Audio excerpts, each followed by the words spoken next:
we're super glad you're here. We're going to talk about some things, okay? But before we get into any of that, we want you to understand something that's very important. Understand that you are family. If you're in the room, you are already family. And what you understand about family means that you just belong. You already belong. There was nothing you did to earn that, and there's nothing you can do to take that away. You are family, right? So come in this conversation, come into this night knowing that. Be at ease, be at peace, you are loved, and you are family, okay? Now, having said that, we're going to talk about some things, okay? But it's for the purpose of being a better family member, right? So some of the things we're going to talk about, for some of y'all that are people of color, see, people of color, we've been thinking about these things our entire life, kind of because we have to, right? So for some of us, the things that I'm going to drop here, y'all already understand a lot of these things. But for some of y'all, this is calculus, right? We're going to be talking like calculus level things, right? Now, for the rest of y'all, some of y'all maybe only clocked into this conversation around the Trayvon Martin year, right? And so I understand that. That means you only got a few years under your belt. See, y'all kind of at the pre-algebra level, right? You're kind of pre-algebra out this mug. You feel me? So with us knowing that and having that understanding, we're gonna center our discussion with this concept of being graceful and fearless. Oftentimes, conversations like this are either graceful or fearless. We want to make this graceful and fearless because graceful does not mean untruthful, right? And truthful does not mean harsh. Okay? So we want to be graceful and fearless because we are family, right? But there are truths we need to talk about. And these are truths that some of us understand, right? Things called interlocking systems of injustice. Some of us already understand that, you know, when you're talking about race, you're also talking about the plight of the refugee or the undocumented or misogyny and economic oppressions, how all those things actually work together, that we're actually talking about one structure here. Right? We're talking about a long history of oppression and prejudice that's built in the very fabric of the documents that formed our nation in the first place, right? And it shapes the way not only we understand our own identity, but the identity of the people around us, right? And how all those things work together. Some of us already understand, and those are things we're going to unpack, how this idea somehow that patriotism creeped into our altars, right? And it changed the way that we actually situate our worship, and how a lot of these structures that actually tainted the founding of our country has tainted our churches, right? So when someone says our country is founded on Christian values, for some of us that's kind of problematic, right? It's actually a very painful statement, you know? And again, some of you guys understand that. Like when I say things like interlocking systems of injustice, matter of fact, say it with me, interlocking systems of injustice. Give me a great example here. So if we were going to come in here and come into the city of Houston and talk about the education system, some of y'all understand that I can't talk about the education system unless I'm talking about zoning. And I can't talk about zoning unless I talk about redlining. I can't talk about redlining unless I talk about predatory loans.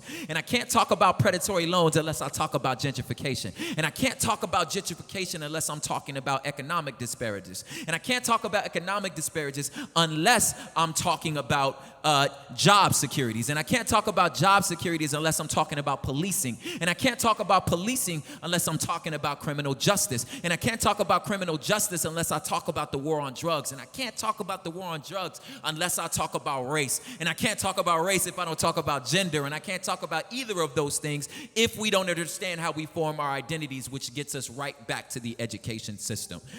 It's connected, right? Some of you remember, and I don't know Texas laws as far as like when you had to learn the preamble, right? It's the first paragraph in the Declaration of Independence. For California, that you learn that as a 7th grader, right? So you memorize this paragraph, but nobody had the nerve to go down a few lines when they refer to Native Americans as savages, right? And the only way to make that work, again, if we're going to call this nation Christian, if we're going to say that our founders were Christians, you have to somehow reconcile the way for which they saw other human beings, right? You have to somehow reconcile if I am going to call myself a Christian, right? And I look in this Bible when I see the term image bearer, how do I reconcile the treatment of the native, right? And the entire purchasing of another group of people and bringing them in as free labor? How do I reconcile those two things? Well, actually, their answer sits right into our documents, because the natives are savages, which means that you have to somehow convince yourself they are somehow less than an image bearer. They're somehow not human, right? You're human, kind of, right? So that means that laws of justice don't necessarily apply to them, right? That's why you can subjugate them. This system creates this idea of superiority of one race over another. That's where we get the term supremacy, specifically in America, white supremacy. A lot of times when you say white supremacy, a lot of y'all think of Klan members. That's not what we're talking about. We're talking about a structure here, right? That's in our documents. And if you start at that place that somehow or another the people of color are not image bearers, they're somehow less than human, and then you continue to create laws and systems and structures and practices and education systems and history that goes on for hundreds of years, it lands us where we are now. These are implicit biases because it's built into the very fabric of our construction. We want to unpack some of these things. We want to talk about their implications and how those things work. But again, we wanted our conversation to be graceful and fearless. There was a time when my daughter was, I want to say she was a first grader, and we were coming home from picking her up from school, and she sat in the back and she said, "Daddy, 2 circles make a triangle. I'm right." I guess that meant the conversation was done, right? I'm right. Well, that's often how a lot of times our conversations about politics and race go, right? You done already came to the table like, I'm right. You know? And it's a living and breathing like comment section. Like that's what it is. I'm right. There is no discussion here. I'm reminded of the book of Job, and this is usually the way our conversations go. Again, it's the book of Job. You have the first chapter, or you have the first section of dialogue between Job and his friends, where obviously Job didn't have the perspective to see what was happening in heaven. He just had his friends trying to understand, just like I don't have the perspective of God saying, "Hey, have you considered my servants black people?" Like I didn't see that happen. You understand what I'm saying? So you have this first round of discussion that happened with Job and his friends, and they were really trying to understand Job's oppression and what was going on and the suffering. They were really trying to sit in there with him. By the second round, they were just kind of convinced they were right. And they had answers, right, as to what was going on. And it only became about convincing each other of each other's position, right? So they moved from seeking justice to just being right. And when you move from seeking justice to just being right, you've centered yourself as the definition of justice, right? And that moves the conversation far away from where the Lord needs us to have it, right? You're 2 ants arguing over who can wrestle an elephant better. And you just start gathering people for your side and gathering people on this side. And it's just about proving one's right. And if you're the person that's oppressed, when conversations get to that, what it builds inside of you is this cynicism and this anger and this distrust of the people around you, because you're not being listened to. You've been driven to sin, right? And if you're the person trying to explain the oppression, what it does is it builds this sense of pride and entitlement and intellectual arrogance, because you have the answers. How, Sway? How? So we're driven to these sinful positions when we center ourselves as the definition of justice rather than trying to understand what's happening. And that's no way to run a family. And if we're a family, we can't run that way. We might start looking a little bit like this. Check this out. My name is Democretia Partey, and the way my husband and I run our family is a little bit different. My name is Rep Partay. Yeah, I'm married, Democretia. You know, my husband and I, we have different views on how to run our family. I mean, She panders to everybody. I kind of settled. What can I say? I just believe that we should work hard. I believe you should work hard for what you get. I believe our children should be working hard. He does have a few good qualities. Our 12-year-old to this day could not tie her shoe. Why? Because mommy ties her shoe for her. I don't know how much longer I can take this living with a blatant racist, but That's a problem. That's what we get when she runs this house. you know, I try to see the good in everyone. I just don't know how much I can deal with this. I'm just not sure how much longer I can deal with this situation. Well, welcome. We are getting ready to head out because we don't want to be late for our event, but I just wanted to go over a few things that are really, really important, so I want you to listen closely, okay? I have a really long list on the refrigerator of all the things, the do's, the don'ts, what they can eat, what they can't eat, and I just want to make sure that you understand that I don't want them lifting a finger while we're gone. I don't want them going in the refrigerator. I don't Are you want serious? them... I'm very serious. I don't want them going in the refrigerator. I don't want them touching the stove, anything like that.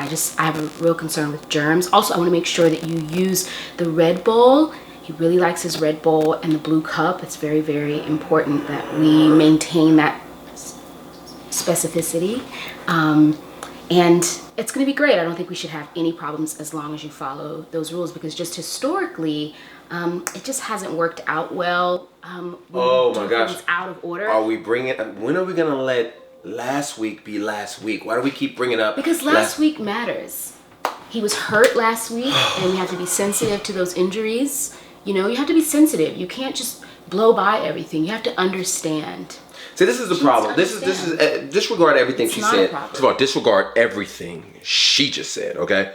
What she just said is the most ridiculous thing ever, okay? These kids are healthy, they're able, everything they need is within. This is a free space for them to explore, cook, do whatever, okay? Check it out. The reason why our family is so sorry and tired now is because she does everything for them. I don't do everything. Okay? Yes, you do. Look, I want to make this family great again, and the only way that's going to happen is if they work, okay? That's it. You know what? I'm starting to second guess even having a babysitter. We're paying money to have a babysitter. We can save money by getting rid of her and having our neighbors come over and do this for You're us. being absolutely ridiculous. No, I'm You're not. being No, childish. just making sense. It's just that's good business. That's what that is. I am so sorry for this moment that we're in right now. Can I talk to you? Yes. Can I? Thank you very much. It's no way to run a family. So, we don't want to run our family that way. We're going to have a conversation. And as this conversation is going on, as you guys may have questions that are kind of happening, kind of popping up in your mind, we're going to do a Q&A at the end. Go ahead and text. If you have questions, just go ahead and text Spotlight to 25827. As the night's going on, you may have some questions going on. We'll get to them at the end. We won't get to all of them, but we'll sort of do our best to kind of tackle those things. And that'll be great. But how the night's going to go is we have 3 parts, right? And each of those parts will kind of play out where one of us will come up, we'll present this concept. After that, we'll do some sort of witty banter and then some creative elements, and then we'll go to the next part. So the first section is built around the concept of dignity and the dignity of all humans, right? And if you're going to really understand dignity, you can't start with yourself or with someone else. You have to start with our maker. That our dignity comes from the fact that we are image bearers, and that actually places us in a correct lens of identity and how we relate to each other. So we're going to start with the dignity of all humans. And then the next section has to do with progress and how culture is pushed forward and how we're used to seeing culture pushed forward by progress through power. And what we want to talk about is pushing culture forward or progress through compassion. And what it looks like to lay your power down, right, and how one can leverage their power. We're going to talk about privilege and how privilege works, and how those things. We're going to talk about gentrification and colonialism, and that's going to happen there. And actually, going back to the dignity section, we're going to talk about the concept of Black Lives Matter and why all lives matter are in the front, and all those things are questions we get often. And then in the third section, we're going to talk about unity, right? But a unity that is not uniformity. Right, that acknowledges our distinctions, the way for which the Father designed us, and how we can actually interrelate to each other. We're going to talk about the concept of color blindness and why that's kind of an affront to our dignity, and just all those pieces, and it's going to be a great time. Y'all ready for a journey? Yeah. Hey, Sho, you got something to say? You got something to say? I do have something to say. Well, go on, say it then. All right. How's everybody doing? Houston, y'all in the building tonight? All right, so I have something to say. First of all, I just released an album called The Narrative, and okay, that means everybody bought it. Great, all right. And in true fashion of having something to say, there is one individual that always shares their mind without a filter, and that is the great Saint Kanye West. And I am going to share my mind like Kanye would share his mind through a rant. And I'm going to ask our brother Paul to come up here and join us. Give a hand to Paul, y'all. So, check it out. For you guys who haven't purchased the album, which I think that's half of you who lied, I'm going to say, I got something to say. And then y'all say, well, then say it then. I got something to say. I got something to say. I think they got it. Paul. Let's go.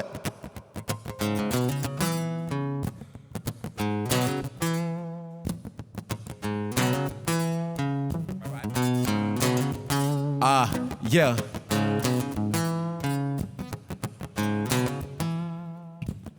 All right. Y'all ready? There you go. Yeah. I got something to say. I got something to say. I got something to say. I got something to say.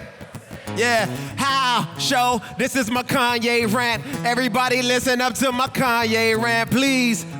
This is my Kanye rant. Everybody listen up to my Kanye rant. They like, Sho, you better watch your mouth. I'd rather pray for forgiveness for what might come out, Have mercy on the words I speak. I have an opinion, but might change my views next week. Like why? When I share my faith, it's called intolerance. But when they share their hate, it's called scholarship. And why ain't no Whole Foods in the hood? All I see is fast food here. Can we eat good? We want black owned and less bad loans, less pawn shops, liquor stores, and we buy gold. And why black history always starts with slavery. Even when I'm learning, they still putting them chains on me. They still putting them chains on me. Even when I'm learning, they still putting them chains. I got something to say. I got something to say. I got something to say. I got something to say.